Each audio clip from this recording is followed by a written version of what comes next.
ഉദ്ധാനമഴി നവീകരിക്കുന്നവനുമായ കർത്താവേ, നിന്നെ ഞങ്ങൾ ആരാധിക്കുകയും പുകഴ്ത്തുകയും ചെയ്യുന്നു. എന്തുകൊണ്ടെന്നാൽ നീ ആകാശത്തിന്റെയും ഭൂമിയുടെയും രാജാവും ജീവന്റെയും മരണത്തിന്റെയും നാഥനുമാകുന്നു. പിതാവും പുത്രനും പരിശുദ്ധാത്മാവുമായ സർവ്വേശ്വരായ എന്നേക്കും. നിന്റെ ദാസന്റെ ആത്മാവിനെ സന്തോഷിപ്പിക്കണമേ.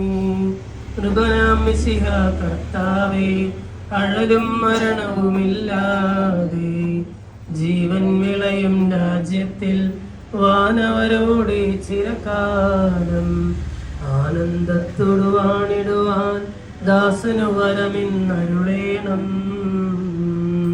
കർത്താവ് വലിയവനും സ്തുത്യർഹനുമാകുന്നു.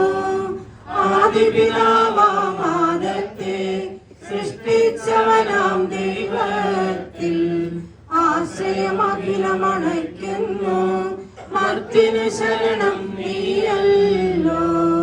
ലോകം വ്യക്തം സകലേശ, ഞങ്ങൾ കരുളുക നവജീവൻ. വാഗ്ദാനങ്ങളിൽ കർത്താവ് വിശ്വാസ്യനാകുന്നു.